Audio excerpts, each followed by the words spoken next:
I'm in my favorite retreat house. Okay, I'll show you where I am. I'm in my favorite retreat house.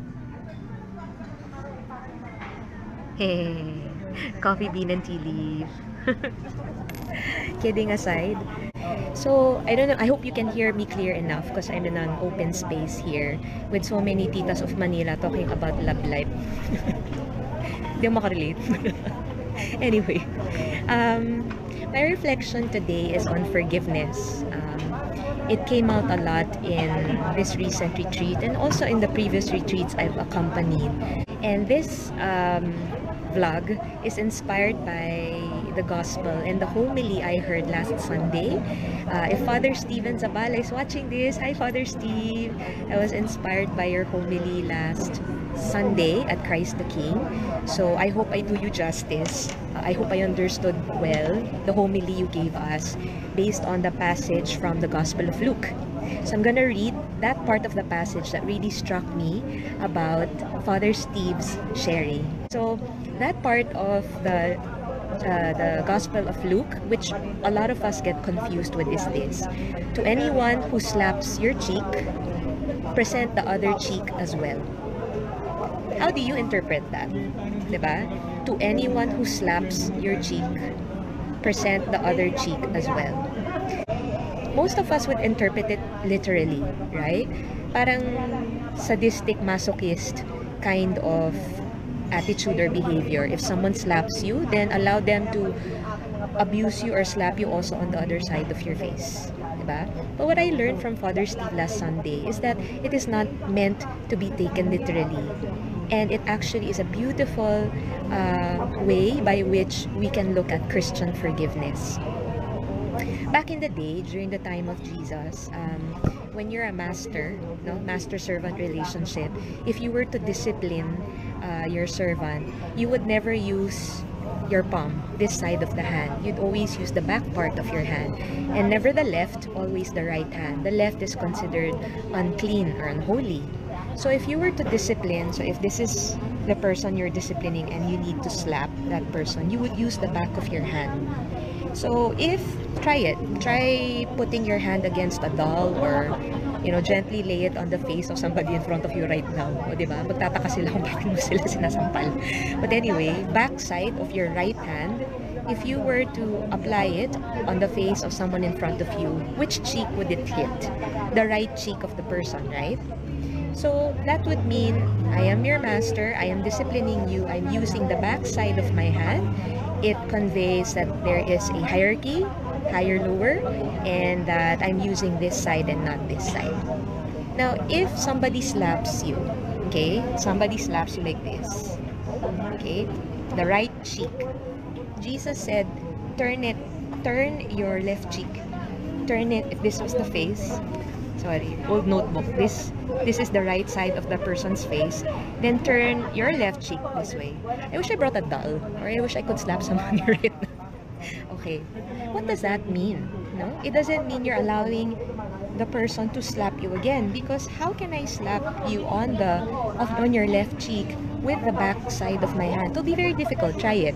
Try slapping someone using your back hand of the right hand, and try slapping that person on his or her left cheek. It's very difficult. No? You know what it actually means? Thanks again, Father Steve, for educating me last Sunday. It doesn't mean you allow the person to abuse you and hurt you over and over.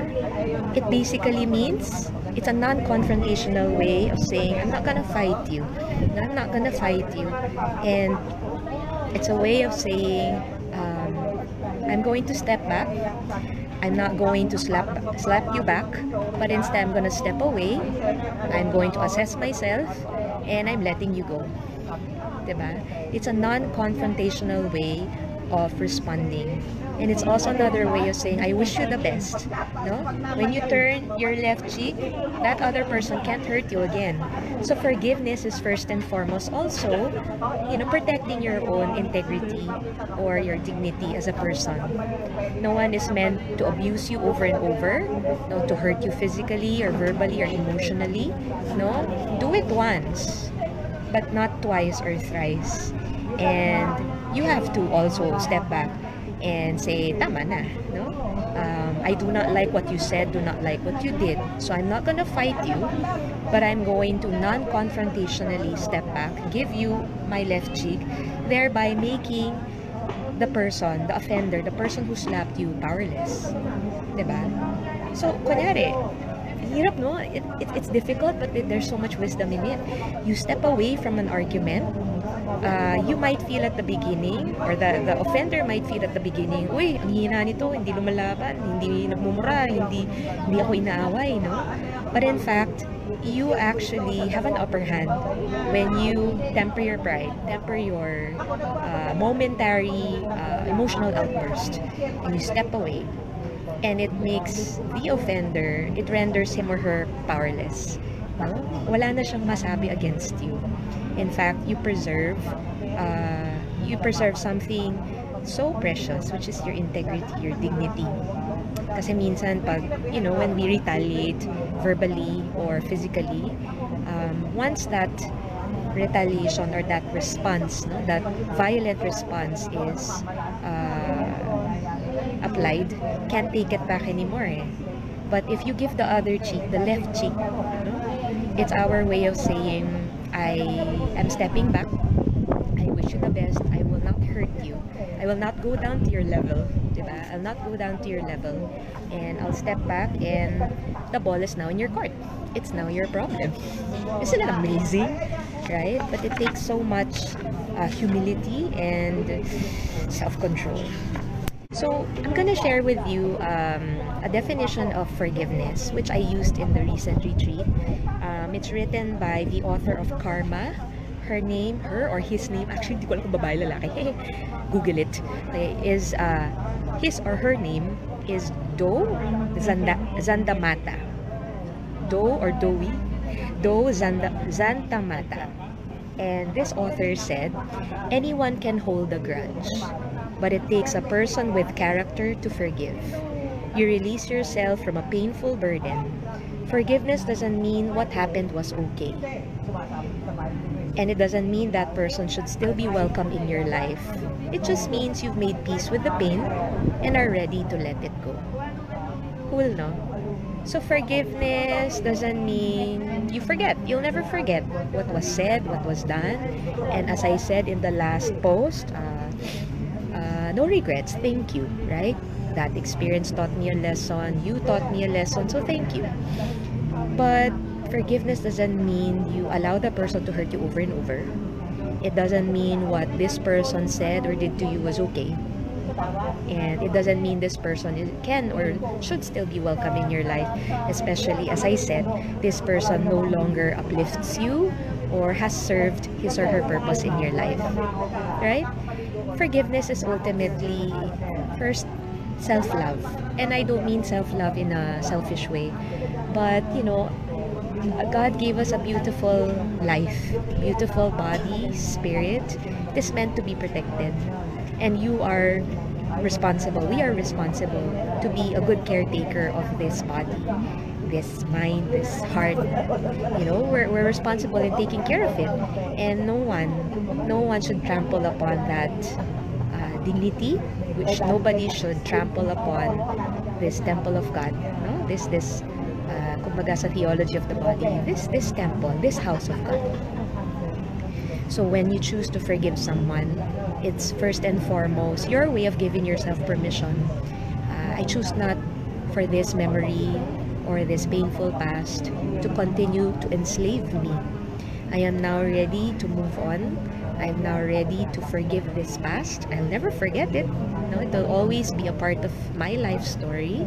But now I'm ready to shake off the dust, set it aside, wish this person the best, and open myself up to love and serve others again. Diba? Again, it's like decluttering. Forgiveness is an application of decluttering. Making room in your heart, again, for love and peace, goodness, possibilities, and hope. And that is only possible through Christian forgiveness. And not fighting back doesn't mean you're weak. No? It doesn't mean you allow the other person to constantly abuse you. But a strong person in the eyes of our Lord, the Christian forgiveness, is giving the left cheek.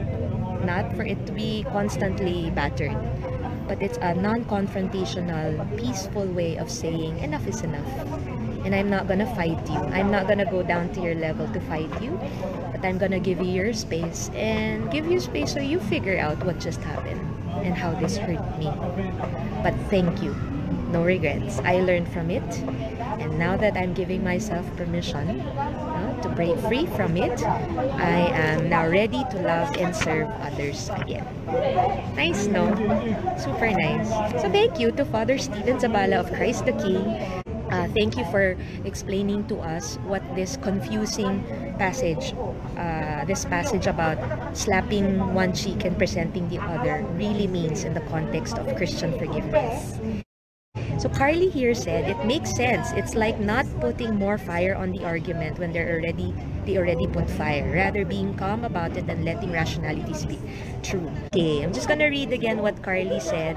I remember it's like the story of David who was going to be attacked by Saul through a spear, but the only thing he was holding was the harp he was playing. Someone taught me that forgiveness is not fighting back, but being at peace and letting God fight the battle. It's not forgetting that it happened, but being at peace that the attack had a purpose. You know, I love it. Thanks, Carly. I love it that, yay, FB Live is now becoming interactive. That's really my intention. Please, if there is any input you would like to share, please use this as a medium, a channel for other people to also learn from you. And it's also training me, ha? It's also training me to be flexible, spontaneous, di ba? Ganito pala feeling ng Miss Universe, no? when a question is thrown at you and you just have to, respond or answer on the spot. So great. I'm so glad.